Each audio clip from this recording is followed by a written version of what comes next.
The 17 News at Sunrise podcast is brought to you by Clinica Sierra Vista. Welcome back to the 17 News at Sunrise podcast, where we share your news on your schedule. Working in the spirit of the Golden Empire, this is 17 News at Sunrise. And good morning, Kern County. It's 5 a.m. on this Monday morning. I'm Alex Fisher alongside Elena Rusk. Begin this morning with our 17 follow-up file and the latest on the mayhem-inducing technical error at this weekend's Boots in the Park concert at the Kern County Fairgrounds. What was supposed to be a fun night turned into confusion and anger when instructions appeared on a large screen telling everyone to evacuate. Some people we spoke to said as they exited the event, space they were told the message was an accident and the concert would continue on as planned. However, security wouldn't let them back in, saying it was a no re-entry event. Viewer video shows concertgoers leaving the area in a scramble through a gap where the fence was torn down during the panic. Event organizers released a statement saying in part, unfortunately, this was a technical error that happened when production teams were switching over from one show to another. We have these slides on hand and ready to go in the case of an emergency. We sincerely apologize for any concern or confusion that this may have created. And I was there in that panic, and we'll talk more about that today at noon. Meanwhile, in developing news, investigators looking into what caused a crash that left 2 people dead in South Bakersfield. It happened just after 3 yesterday morning on McKee Road near Highway 99. Police say a driver didn't stop at the dead end and drove onto the freeway, and that's when the car was hit by a truck. First responders say the car burst into flames. Officials say the driver was able to escape, but 2 passengers, a woman and a 15-year-old girl, were trapped inside and died. No word yet on whether drugs or alcohol may have been a factor in this crash. Meantime, Bakersfield police officers, being hailed as a hero after pulling a woman from a burning car. This incident happening about 9 Friday night after she crashed into a building on California Avenue near the Maya Cinemas.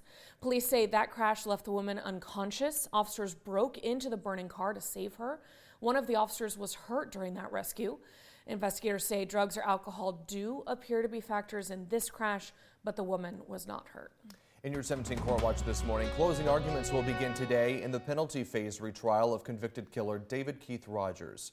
Rogers was convicted in 1988 for murdering 2 prostitutes, Janine Benatende and Tracy Clark. He shot them multiple times and then dumped their bodies in the Arvin Edison Canal. Rogers' death sentence was overturned in 2019, but his murder convictions stand. Jurors will decide whether he should be resentenced to death or to life without parole. Well, dozens of protesters returned to the Mesa Verde Ice Processing Center yesterday to speak out against what they're calling inhumane living conditions. The protesters speaking out in support of the 77 people detained there and at the Golden State Annex who have launched a hunger strike more than 2 weeks ago.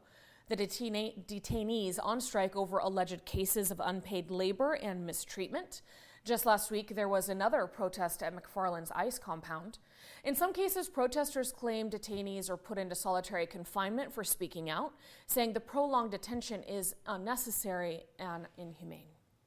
Well, you may have noticed some construction at the historic Woolworths building in downtown Bakersfield, home of one of the last surviving but temporarily closed Woolworths soda fountains in America. No, the newly installed particle board is not part of some daring new architectural statement.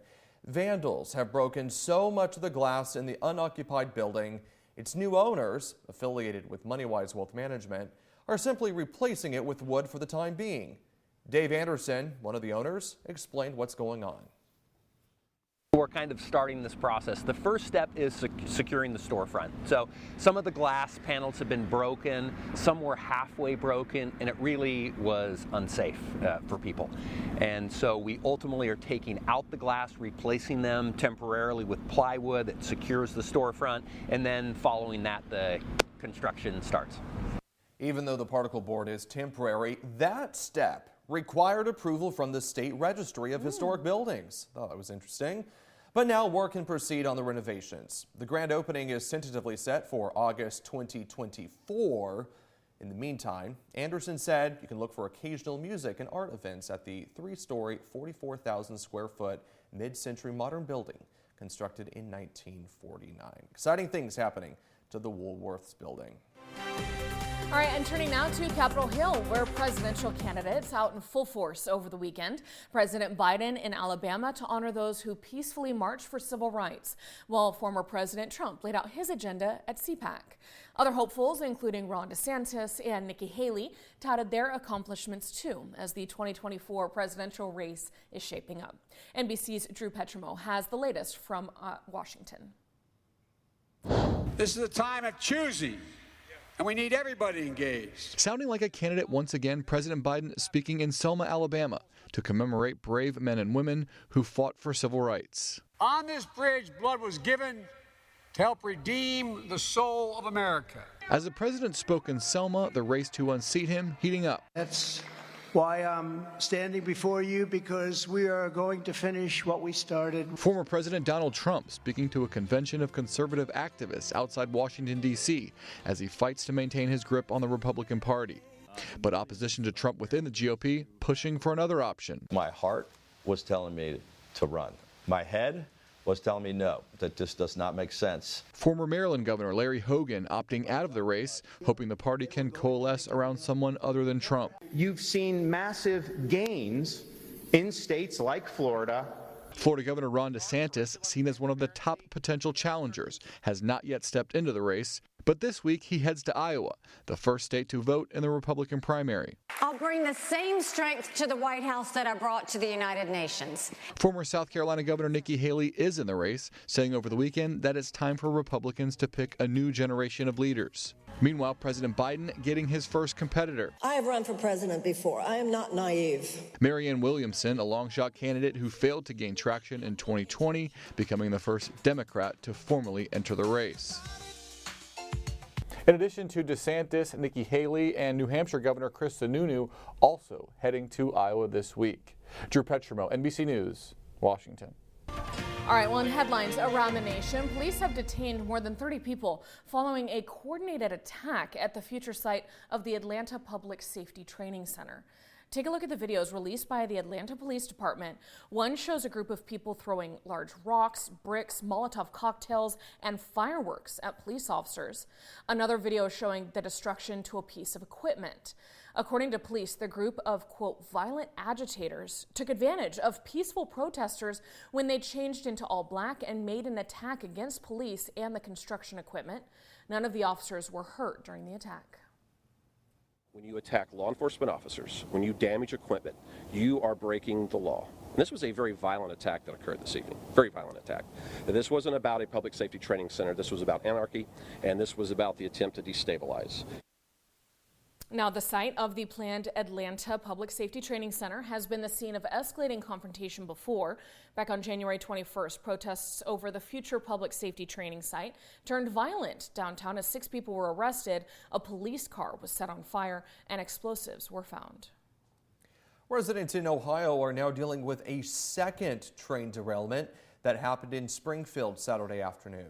At least 28 train cars flew off the tracks, and it was all caught on camera as they waited for the train to pass. You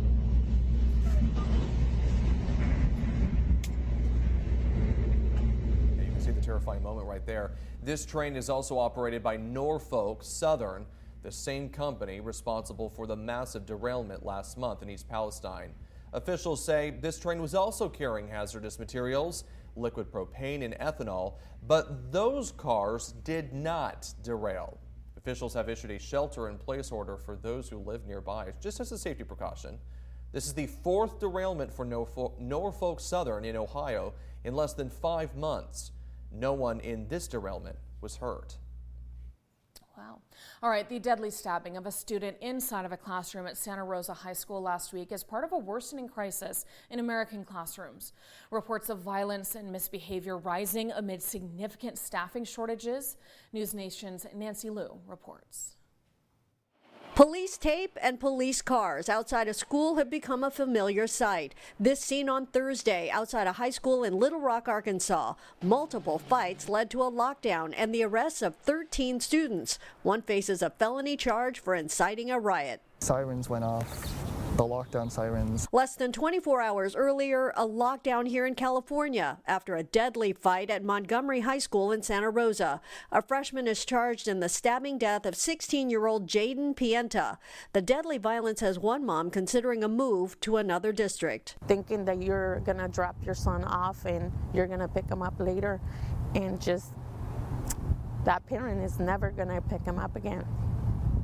And that's really sad. That's heartbreaking. The causes driving the crisis in classrooms are complex, but one school safety expert claims leniency is a factor. A lack of consequences for behavior in school, and a lack of accountability as a problem, that people don't feel that they're going to have any serious consequence for fighting or for doing something violent. Research indicates that orderly classrooms may no longer be the norm. According to the National Center for Education Statistics, the last academic year saw a 56% jump in student misconduct. Rowdiness, disrespect towards staff, and the prohibited use of electronic devices also up sharply. Stating there is one shooter in the school. It's not just actual violence upending education. This week also brought a swatting incident at a high school in Topeka, Kansas. This is not a joking matter. This is nothing that the law enforcement community or the public safety community or the city leadership in any city takes with any grain of humor whatsoever. What the chief called a waste in public resources was also wasted classroom time for thousands of students. It is a societal problem. You know, if you don't like what's happening in your schools, you need to take a look at your family and your community and your society, because schools are a reflection of that. The 17 News at Sunrise podcast is a production of KGET and Nexstar Media Group. For more on all of the headlines in today's show, head to kget.com.